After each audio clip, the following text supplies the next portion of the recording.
Assalamualaikum warahmatullahi wabarakatuh. Alhamdulillah kali ini aku masih bisa share ke teman-teman semua. Teman-teman gimana nih kabarnya? Mudah-mudahan selalu diberikan kesehatan dan kebahagiaan di setiap harinya ya. Amin amin ya Allah ya rabbal alamin. Nah teman-teman, kali ini aku mau cobain retinol serum dan niacinamide serum dari Scarlett Whitening. Nah untuk serum niacinamide ini serum yang lagi ramai atau hype banget karena launchingnya di Paris dan banyak yang bilang kalau produknya sepowerful itu. Nah saking penasarannya, finally aku mutusin buat nyobain produknya.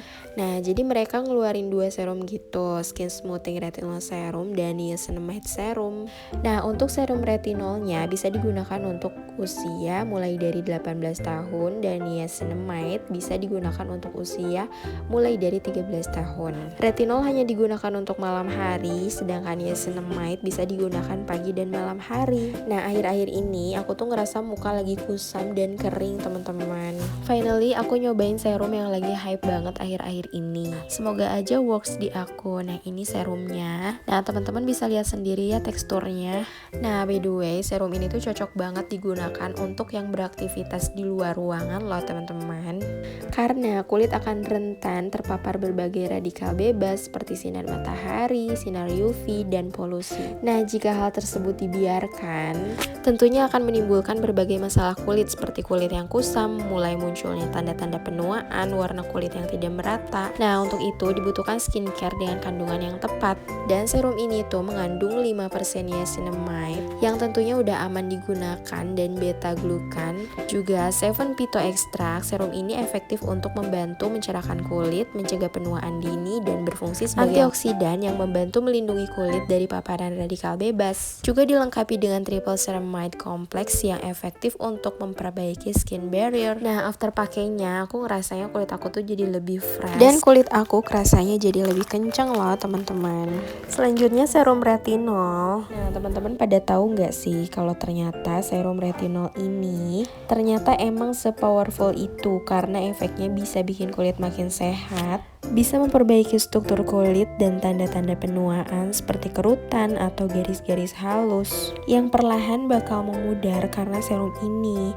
Tapi teman-teman tahu nggak sih fakta-fakta apa aja yang terdapat di powerful serum retinol ini? Yuk kita bahas. Excited banget pas tahu kalau Scarlett ngeluarin serum retinol ini. Soalnya emang retinol terkenal sebagai satu kandungan yang juara dalam anti-aging loh teman-teman. Pokoknya seiring bertambahnya usia, penuaan kulit akibat paparan sinar matahari, polusi, gaya hidup, dan pola makan yang kurang baik yang menyebabkan kulit tampak kendur, berkerut, dan kering.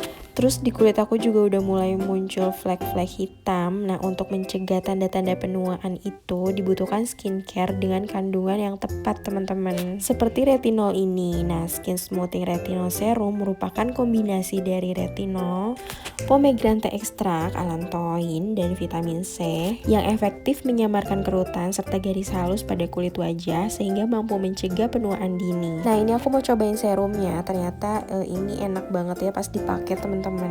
Ini baiknya sih penggunaannya dipakai buat malam hari dan jangan lupa untuk pagi harinya menggunakan sunscreen.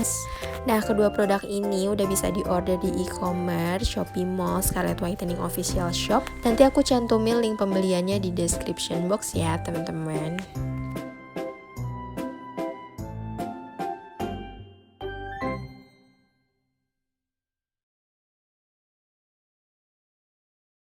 Nah, nyambung ke sini di video ini kebetulan aku mau ngebahas tentang gimana caranya bisa konsisten nabung tapi kita masih bisa menikmati hidup ya teman-teman. Salah satunya dengan tadi ya teman-teman, meskipun kita menabung tapi kita juga harus perhatikan kebutuhan kita yang lain, termasuk juga skincare tadi.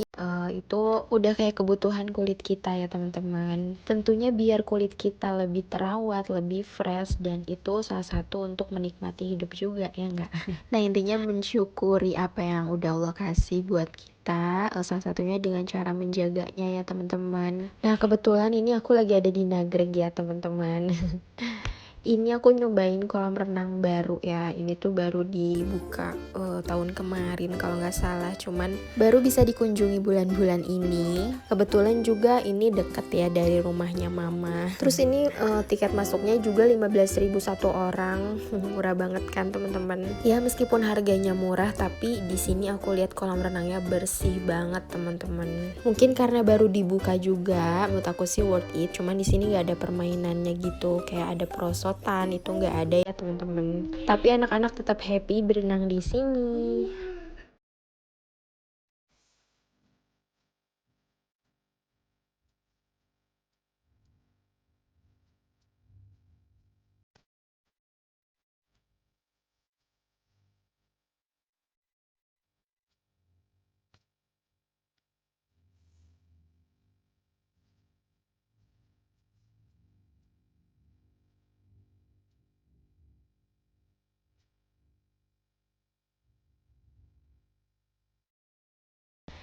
Nah, sekarang ini aku mau cek budget di pertengahan bulan. Terus mau sharing juga gimana caranya konsisten menabung tanpa ada beban gitu. Nah, dulu juga aku sama ya teman-teman, kalau menabung tuh rasanya berat banget. Karena otomatis kalau kita menabung tuh anggaran pasti lebih dipres lagi kan teman-teman. Terus kalau dulu aku tuh nabung tanpa tujuan yang jelas. Jadi nabung tuh asal nabung aja gitu, nggak ada target atau apapun. Jadi otomatis akhir bulan tuh pasti kepake lagi, gagal lagi nabung. Tapi pas aku coba ubah caranya, ternyata lumayan works juga di aku ya.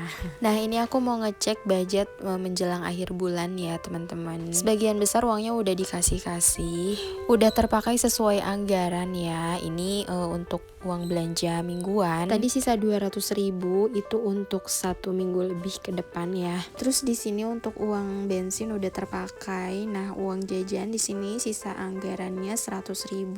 Nah jadi uang jajan ini tuh khusus aku untuk jajan di rumah ya teman-teman. Sama jajan anak-anak juga.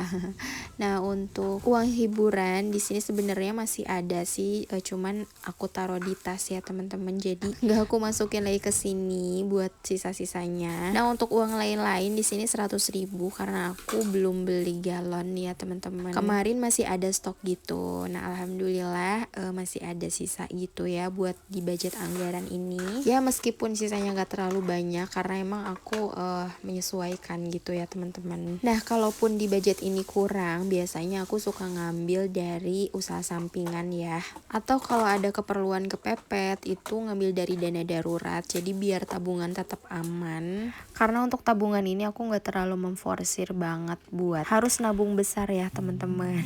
Biasanya kalau nabung besar itu dengan terlalu menekan anggaran yang lain, ujung-ujungnya bakal gagal juga gitu. Nah gimana sih menabung biar tetap bisa menikmati hidup? Ya kuncinya itu ya teman-teman, kita jangan terlalu memforsir bahwa kita harus mengumpulkan banyak uang untuk masa depan, untuk jaga-jaga dan impian-impian kita. Tapi kita juga harus memikirkan saat ini juga ya teman-teman. Seperti di metode Kakek Ibo, jadi itu ada pepatah, hidup hemat jangan diartikan sebagai penderitaan dan harus menjadi orang pelit. Namun hemat yang sebenarnya adalah pola hidup sebagai filosofi diri. Nah karena kelebihan dari hidup hemat adalah menjadi orang yang bertanggung jawab. Ketika bisa mengontrol keuangan, maka secara nggak langsung kita tuh bisa bikin buat strategi biar uangnya cukup sampai akhir bulan dan bisa menabung juga. Nah ini untuk tipsnya ya teman-teman. Yang pertama buat tujuan menabung dulu. Jadi kita tahu gitu tujuan kita nabung tuh untuk apa gitu. Contohnya untuk handphone, rumah, atau umroh. Jadi setidaknya kita tertantang ya untuk memenuhi target tersebut gitu. Dan tentunya membeli secara cash itu lebih untung ya teman-teman. Tantangannya adalah melatih kesabaran gitu. Nah terus tipsnya dalam menabungnya juga kita harus sesuaikan budget dulu biar nantinya gak terlalu menekan anggaran kebutuhan.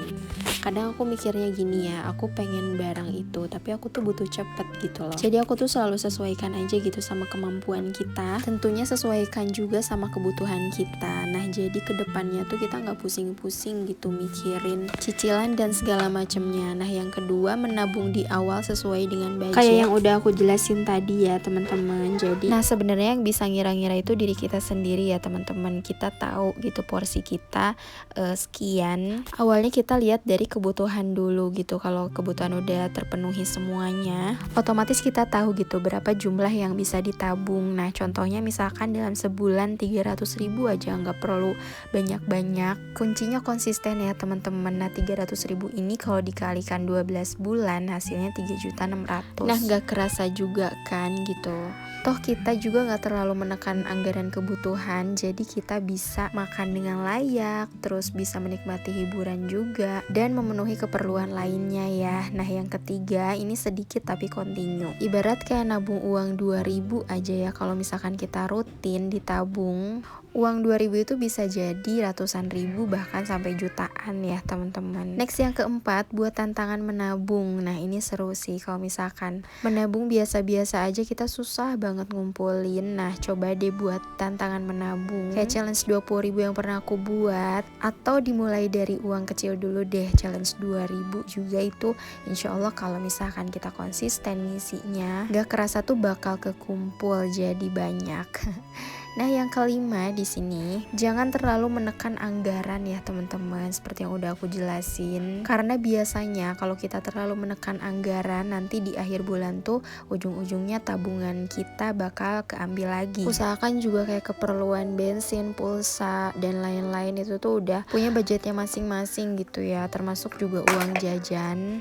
Sebenarnya ini yang paling menggoda banget ya teman-teman di saat kepengen jajan ini itu gitu. Tapi kalau misalkan kita tahan dulu, itu sebenarnya bisa jadi suatu habit ya, jadi kebiasaan baik juga buat kita. Tentunya boleh aja jajan asal kita tahu batasannya ya teman-teman. Nah yang keenam ini ikhtiar untuk menambah penghasilan. Kalau dirasa kita masih banyak kebutuhan atau target tabungan yang lumayan gitu ya, kayak misalkan kita ada impian buat beli rumah atau pergi umroh, nah tentunya kita mencoba dulu aja, berusaha semampu yang kita bisa, karena kan kita nggak tahu ya, rezeki yang nentuin itu Allah Subhanahu wa Ta'ala. Dan yang terakhir, imbangi dengan tabungan akhirat, dalam artian kita hidup di dunia ini gak akan kekal ya teman-teman. Jadi dalam menabung juga kita nggak melulu mengumpulkan harta untuk dunia, tapi kita memikirkan gimana tabungan untuk akhirat kita ya teman-teman. Ini sebagai self reminder aku juga ya,